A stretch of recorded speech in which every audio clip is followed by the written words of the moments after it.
Hello and welcome to Foreign Dispatches. The program takes you around the world in 25 minutes. I'm Amarachi Ubani. On the program this week, Britain faces another change of leadership as Keir Starmer resigns as Labour leader less than 2 years after his party's landslide election victory.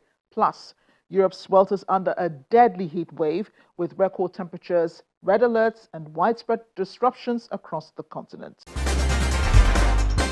Britain is preparing for its 7th Prime Minister in a decade after Sir Keir Starmer announced his resignation as leader of the Labour Party. Starmer will remain Prime Minister while the party chooses his successor, with Andy Burnham emerging as the clear frontrunner. His departure comes less than 2 years after Labour returned to power with a commanding parliamentary majority. Announcing his resignation outside number 10 Downing Street, Sir Keir Starmer acknowledged that he had lost the confidence of his parliamentary party. 6 years ago, I inherited a Labour Party that was politically, financially and morally bankrupt. I was told time and time again that my party was finished, that we were consigned to history, that a majority at the general election, let alone a landslide majority, was impossible. But we proved those people wrong because we changed our party, ripping out the poison of anti-Semitism, restoring trust on the economy, defence and national security, and becoming a party that once again stood proudly with, not against, our national flag. The hard work of change was with a singular purpose, not power for power's sake, but to change Britain for the better, to build a fairer country with dignity and respect, where everyone is seen, everyone is valued, wealth and opportunity for all, not just the privileged few.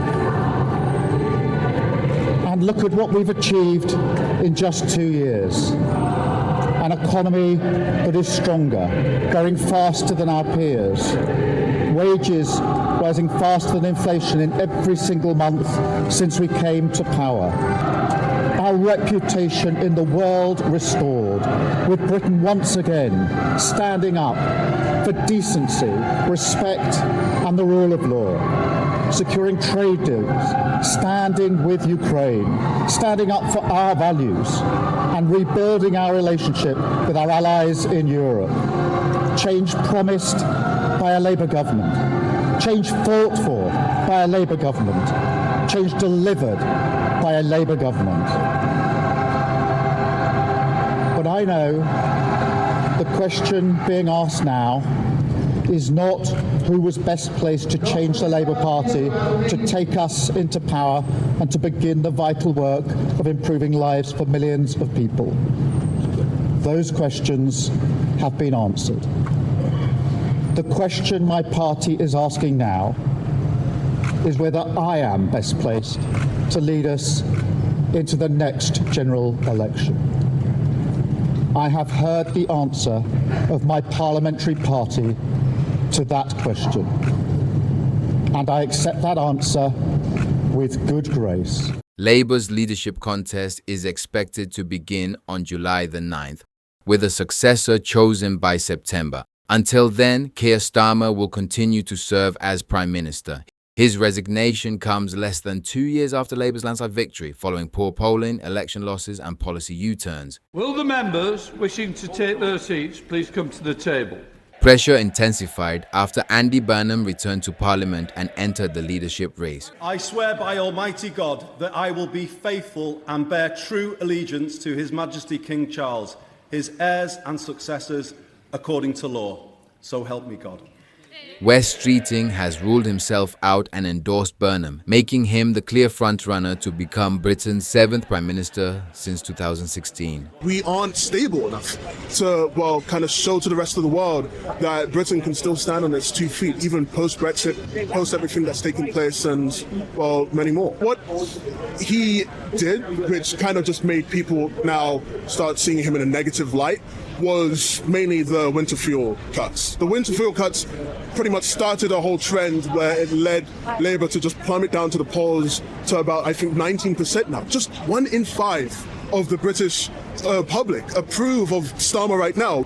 I think it's embarrassing because you can't change a country. You can't make new policies in these short election cycles we have.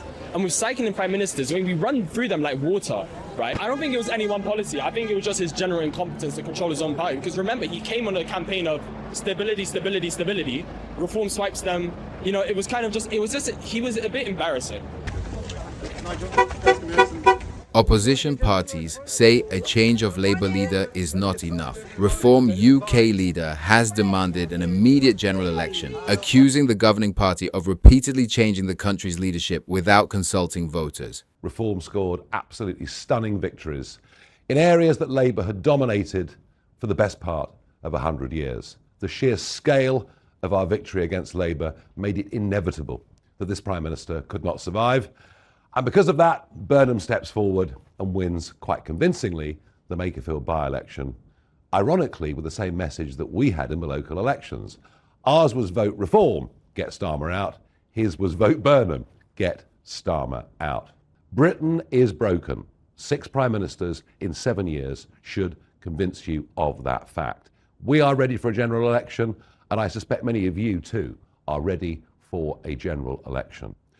Mr. Speaker, I will turn now. Meanwhile, the Conservative leader has accused the administration of becoming paralysed, while Starmer remains in office and Labour prepares to choose his replacement.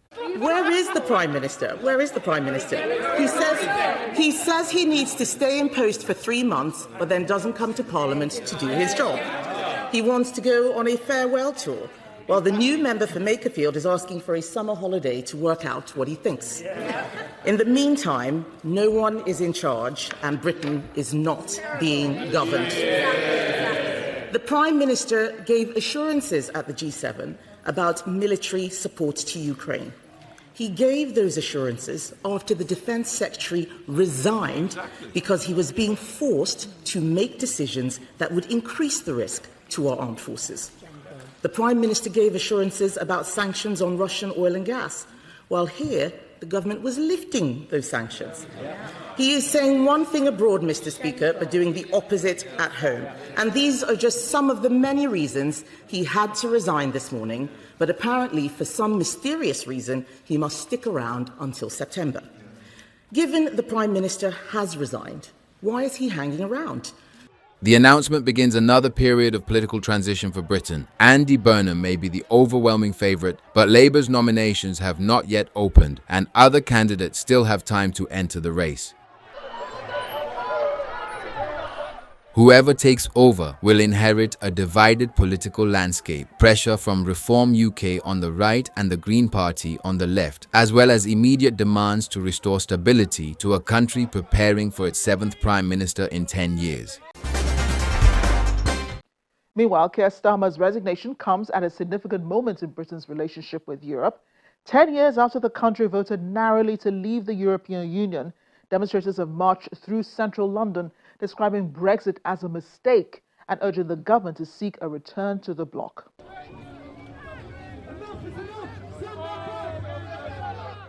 British and European flags returned to the streets of London 10 years after a referendum that transformed the country's political and economic relationship with the continent.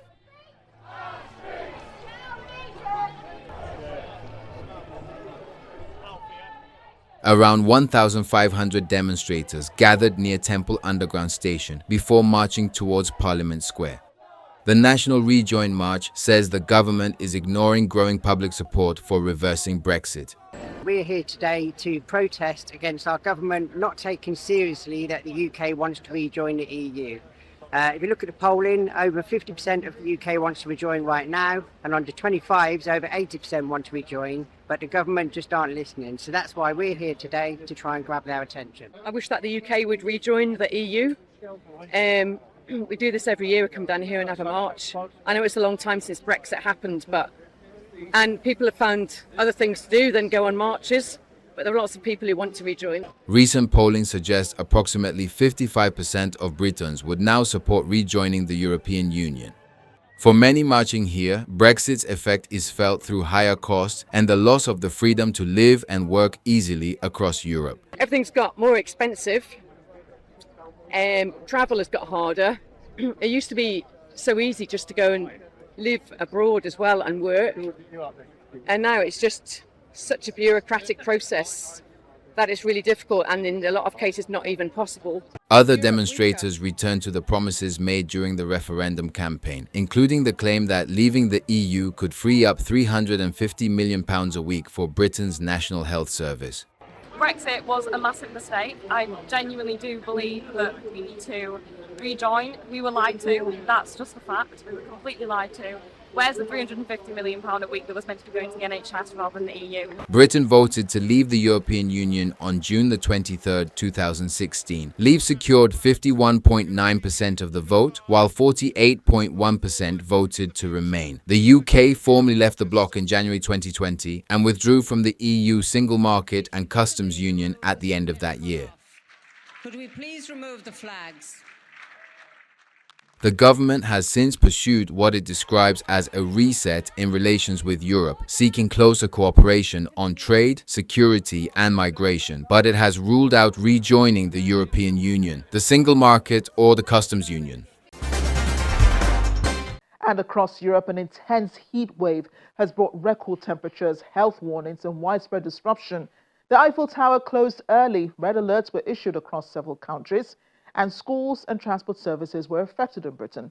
Scientists say climate change is making extreme heat waves more frequent, prolonged and intense. Locked gates and disappointed visitors at one of the world's most recognizable landmarks. The Eiffel Tower closed several hours early as temperatures rose above 40 degrees Celsius in parts of the Paris region.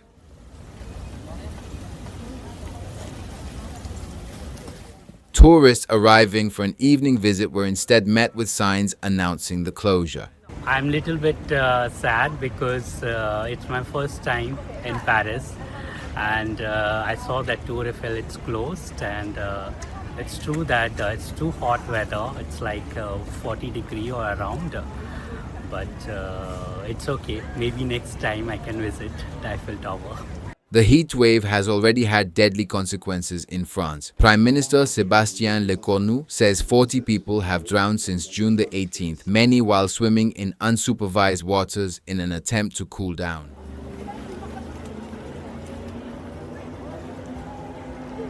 Authorities have urged people to use designated swimming areas with lifeguards.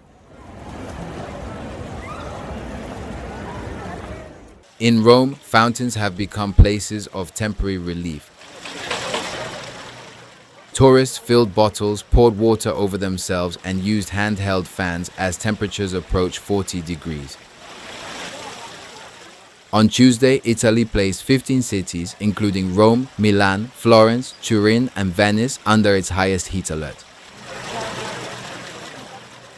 The warning means the temperatures could pose a risk even to healthy people, not only the elderly or those with existing medical conditions.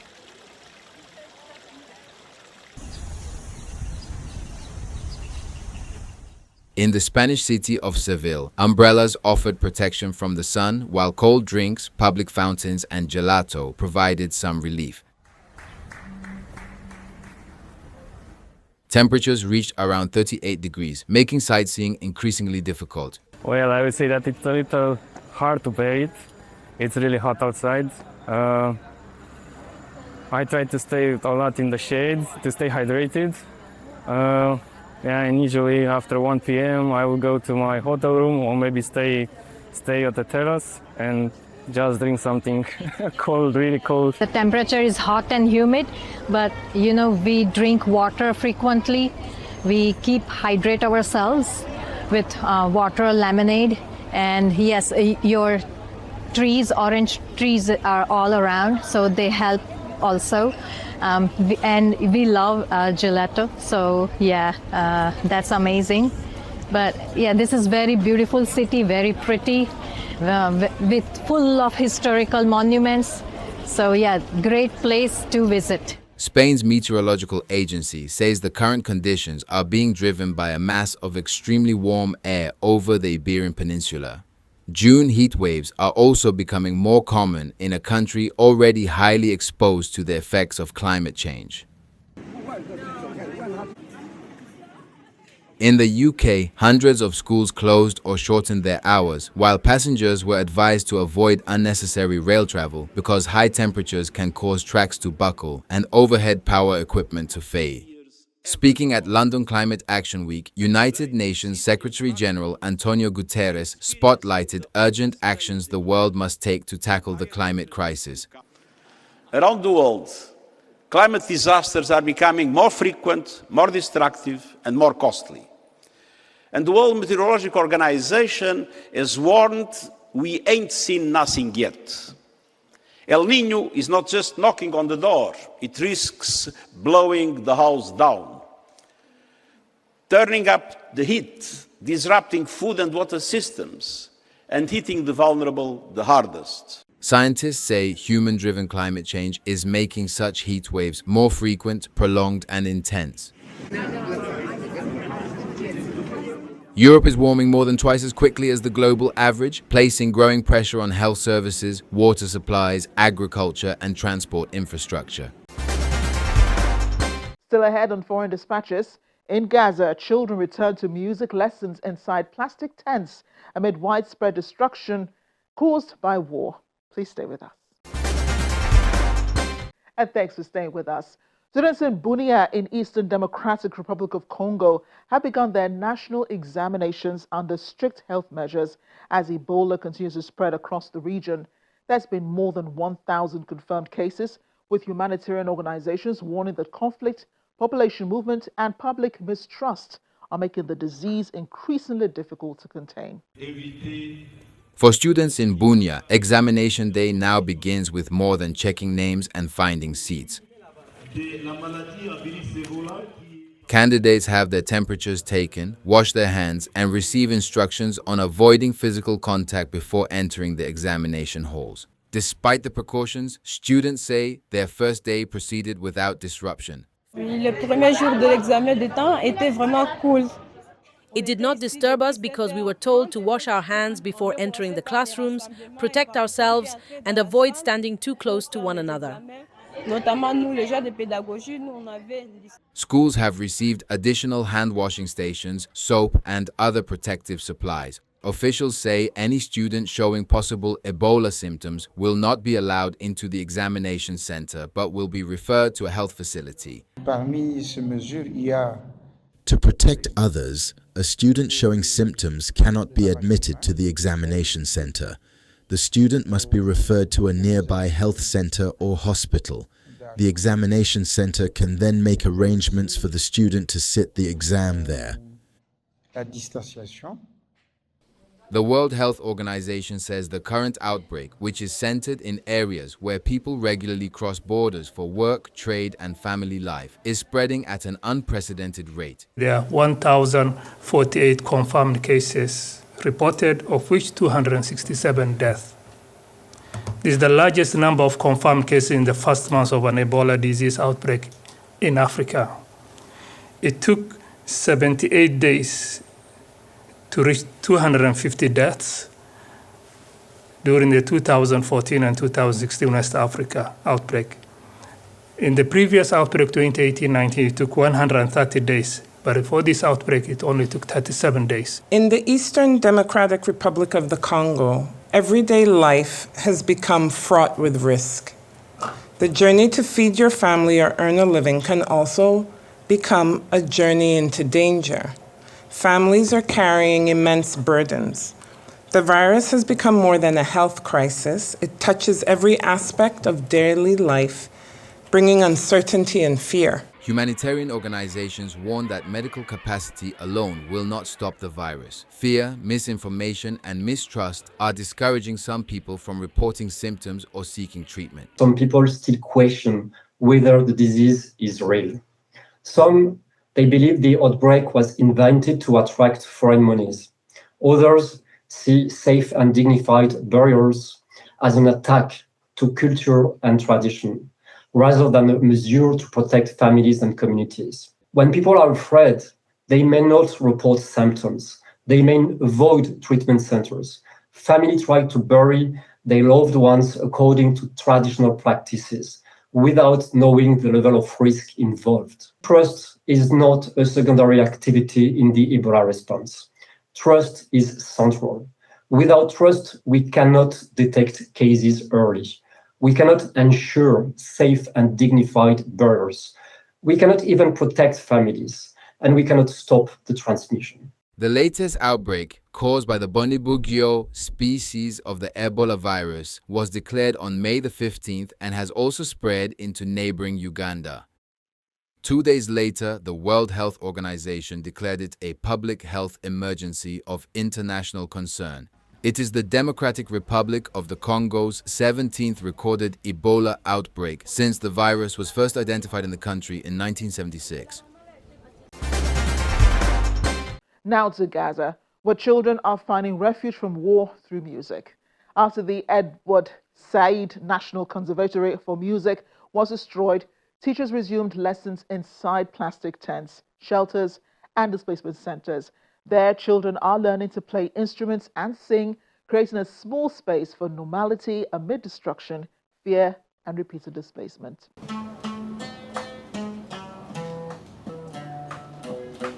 In a city where sound so often signals danger, these children are trying to create a different rhythm.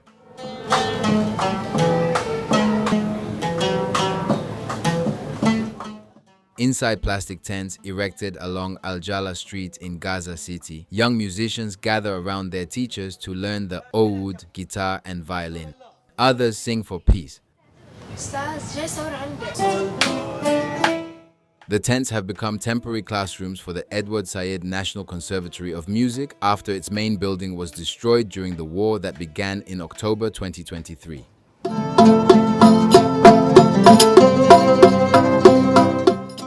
For the students, music has become an escape from the destruction surrounding her. To get away from the atmosphere of war and the feeling of insecurity we were living through, I turned to learning music so it could be my refuge amid all this destruction.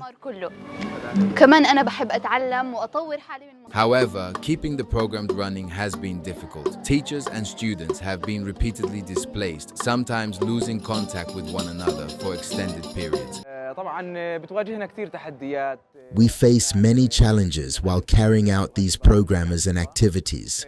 One of the most prominent challenges is the repeated displacement we went through in northern Gaza.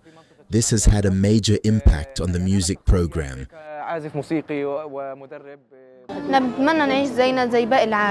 We wish to live like the rest of the world, to live in safety. When I go out, I fear that my family might be bombed at home, or that something might happen to me while I am at school. I only wish to live like any other child in the world. That is all I wish for.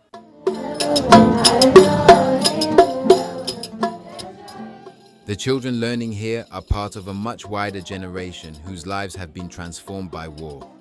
A new report from the United Nations Independent International Commission of Inquiry says Israeli authorities and security forces have deliberately targeted Palestinian children in Gaza.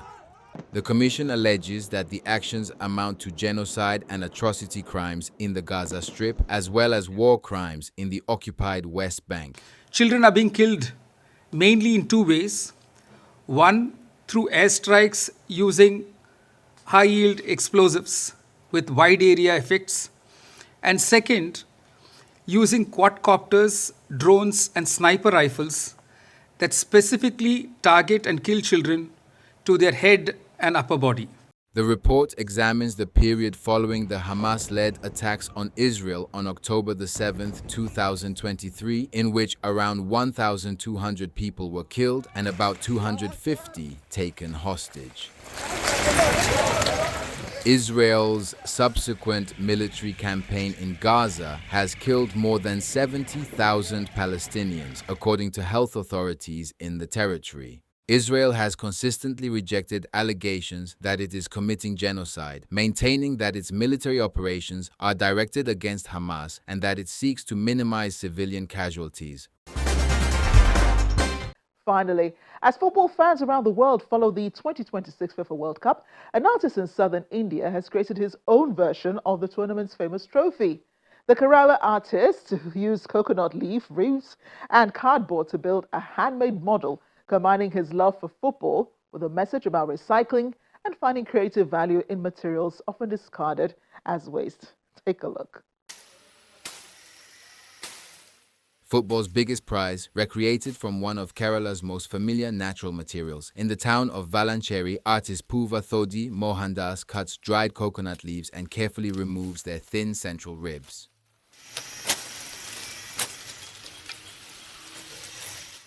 He then fixes the pieces together, gradually shaping them into a model of the FIFA World Cup trophy. As part of this World Cup, being a football fan myself, I had a strong desire to create a World Cup model, so I went ahead and made one. The model stands around 1.5 feet tall and took approximately 2 weeks to complete. You don't see World Cup trophies being made from coconut leaf ribs. I have done many craft works using coconut leaf ribs before, so I felt happy to create a World Cup using that material. Other works displayed by the artist include portraits of Indian leaders and a model featuring India's state emblem and the national motto, "Truth Alone Triumphs." But his latest creation is also intended to carry an environmental message.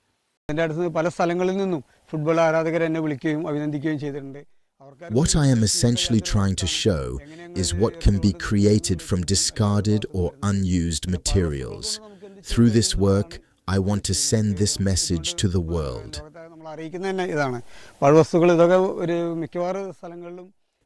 Mohandas hopes the trophy will inspire younger people to experiment with locally available materials and recognize the possibilities in items usually treated as waste. The 2026 FIFA World Cup began on June the 11th in Mexico and is being hosted across Mexico, Canada, and the United States. It is the first edition of the tournament to feature 48 teams. And that's the program for today. Remember, you can catch all our top stories and more on channelstv.com. Thank you for watching. I'm Amarachi Ubani. Bye for now.